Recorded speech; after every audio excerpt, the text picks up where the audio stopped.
Okay, so now we're going to talk about an example of natural selection using Galapagos finches. This is a really famous example, although there are so many different ways you can study the Galapagos finches in evolution and natural selection. Okay, first let's start out with the Galapagos Islands. The Galapagos Islands are off the coast of Ecuador, so they're in South America. They are volcanic islands, so when they were established, basically they came up out of the ground, barren rock, nothing on them. Okay, which means that everything that lives there had to colonize it from somewhere else. These are some images of what the islands look like. They're very barren, dry in many cases. Doesn't look like there could be a lot of life living on them. You can see here, these are all these volcanoes that, in fact, both of these islands are very active volcanically still. So this island is actually still forming a little bit. This is actually the island of interest we're going to talk about in a minute. That is Daphne Major.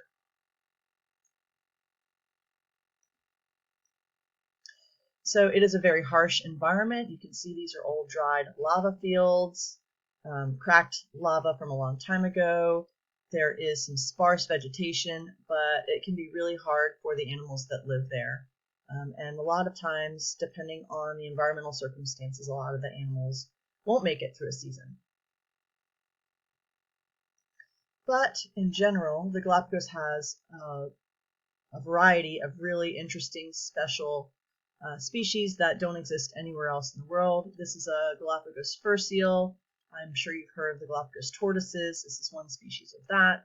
This is a Galapagos land iguana, and this is a Galapagos marine iguana. All of these species appear here and nowhere else in the world. But the one that we are going to spend some time on is the Galapagos finch. There are actually 14 species of these finches, but they are very small, and they all sort of look similar. All these species look similar to one another. But they do vary, and you can tell the different species apart. So here's the 14 different species of Galapagos finches found on different islands. They have different body sizes, but and sometimes different coloration. But one of the main features that seems to distinguish them from one another is their different size and shaped beaks. And those different size and shaped beaks are really good at consuming different types of foods. So you can see this figure over here says that this set of finches are all feed typically on insects, and they've got very sharp beaks, some of them very longish. Seed eaters typically have stouter or deeper beaks. And then you've got some fruit eating and cactus eating birds over here. But the beaks are very distinct from the species.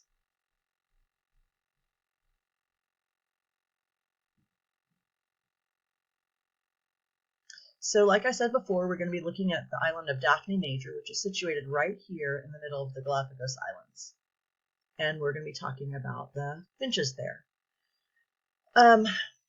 We're going to talk about the different components or principles of natural selection as they apply to this example. So the first thing we're going to talk about is variation. I talked just briefly in the last couple of slides about the variation between the beak sizes in the different species. Okay, so the different species do have a lot of variation between them. But natural selection can't act on one species versus another.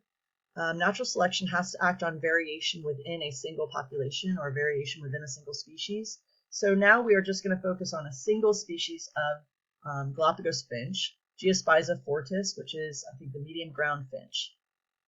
So the medium ground finch, Geospiza fortis, was sampled on Daphne Major. Every single bird was captured, its beak was measured, all kinds of data were taken on it.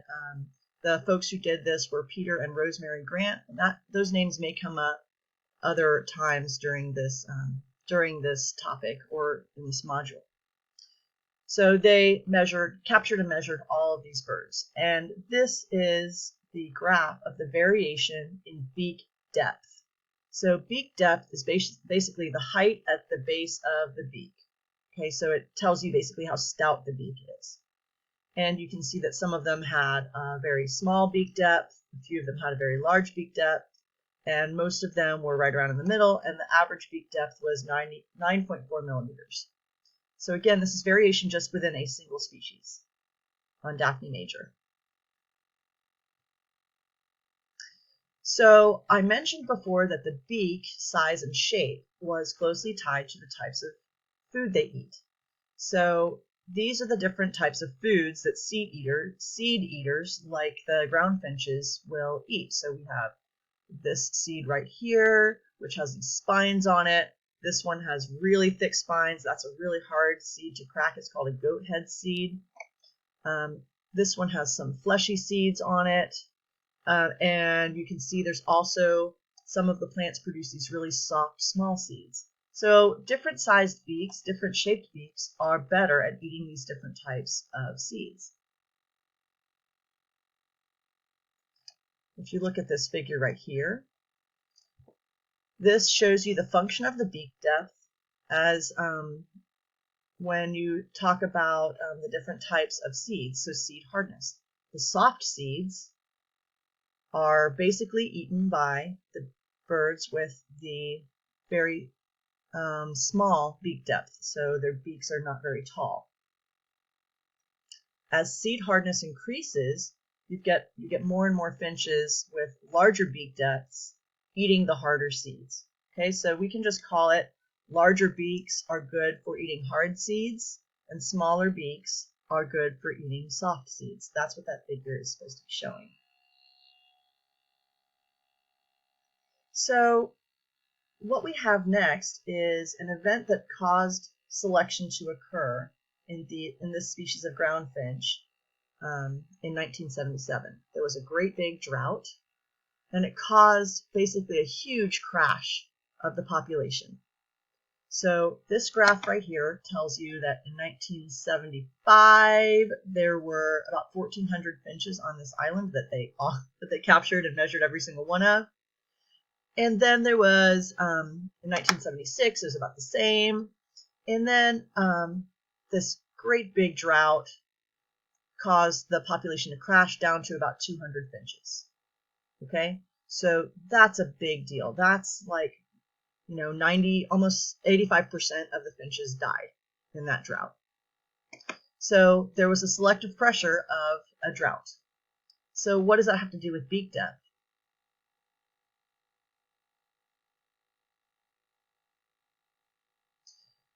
The drought caused a decline of the finches, and it also changed the availability of the different types of seeds. So first of all, this is telling you how many seeds there were available in 1975, 1976, and then in 1977. You can see the availability of seeds decreased immensely. So the drought basically caused a lot of the plants to die, and so they stopped producing seeds. So one likely reason that a lot of the finches died was because their food source was gone after the drought. Okay, so seeds, a bunch of plants die. That means there's fewer seeds. That means a whole bunch of finches die. So that's what's going on here. So what is this last graph about? Well, this is actually the interesting selective part. We see that this graph is dealing with the average seed trait of what's been found during these different years. So if we look at 1975 and 1976, we see that the average seed trait is sort of at the lower end. And you can see that the lower end is small and soft seeds. So small soft seeds are really common in 1975 and 1976. In 1977, most of the seeds, the majority of the seeds, the average seed is really hard. It's up at the top of the scale. Okay, so this is telling you that all the soft, small seeds are gone, and the only thing left are the large, hard seeds after the drought. Probably means that the plants that were able to produce the small, soft seeds were not able to withstand the drought, but the plants that did survive were only the ones that had sort of the tougher seeds. Okay, so you have this large hard seed that is prevailing in 1977. So what happens next?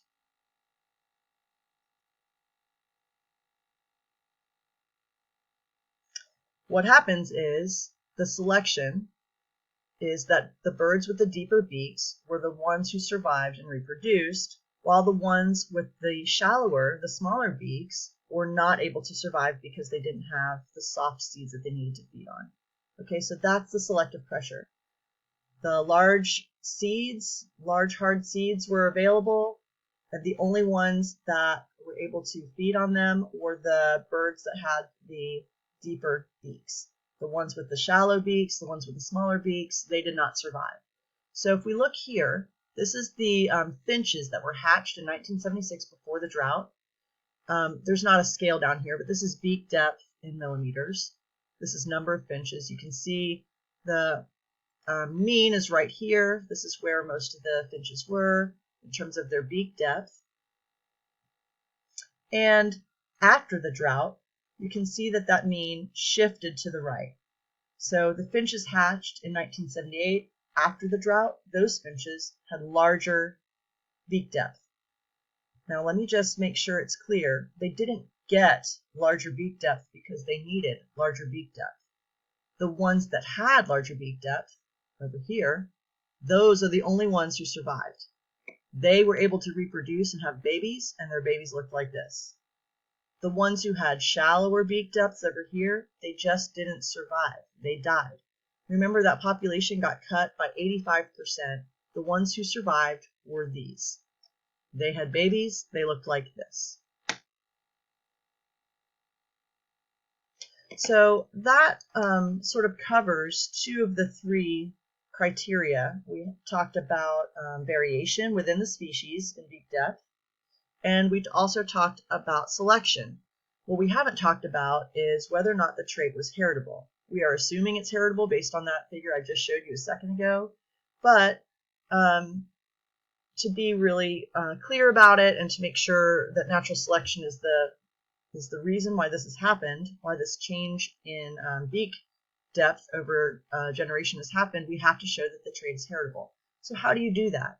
Well, you do that by comparing parents to offsprings, comparing traits of parents to traits of offspring. So this is an example of looking at human height. If we look at the average height of siblings and we plot that against the average height of the parents, we can get what kind of relationship there is if the height of the parents has anything to do with the height of the offspring. If we were to get a graph like this with the line, slope of the line, which is really close to zero, there's not very much slope. That tells you that there's not really any kind of correlation between the height of the parents and the height of the offspring. If you get a slope like this, that's telling you that there is some genetic component that the height of the parents has something to do with the height of the offspring. And if you were to get something like this, the slope of this one is 1. This basically says the height of the offspring is 100% determined by the height of the parents. That you could just take the average of your mother and your father, and that would give you a pretty darn good prediction of what your height would be. So this would be a very strong correlation in terms of parent and offspring, and would tell you that height is heritable. So these are all sort of made up data, but this is actual data right here, studying mid-parent height and mid-offspring height. And you can see that there's a pretty strong correlation in terms of heritability of height in humans. So what about beak size or beak depth in finches? What we see here is we take the mid-parent bill depth or beak depth and the offspring beak depth and we plot it. We get something that has a slope of 0.82, which is pretty similar to the heritability of height in humans. This one is from a different year. It's 0.74, but it still tells you that beak depth is heritable. So that's our third condition of natural selection being met. So to put all this together, we end up getting, we had the three conditions met. We had heritability of beak depth. We had, that we just talked about, we had variation of beak depth. And we also had selection for beak depth, where a larger beak depth was selected for because that was the only food available. The big seeds were available, and the ones with the larger beak depth were able to feed on those. And so here's the end result. The end result is that the population after the drought in 1978 looked different from the population before the drought. The average beak depth shifted to a larger beak depth because the ones with the smaller beak depth did not survive. And the ones with the larger beak depth were better at surviving and reproducing. So that example hopefully clears up all the different conditions of natural selection and how the end result can be evolution, or a change in traits that are heritable, or a change in genes from one generation to the next.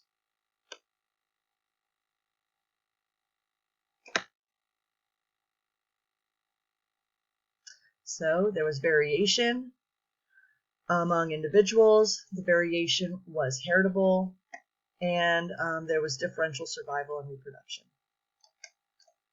And finally, the end result was that certain traits became more common in the next generation. In this case, it was larger beak depth. You're probably going to want to stick to this slide for a second, because I think there was a question asking these specific points on your outline, and this really summarizes the example that I just gave.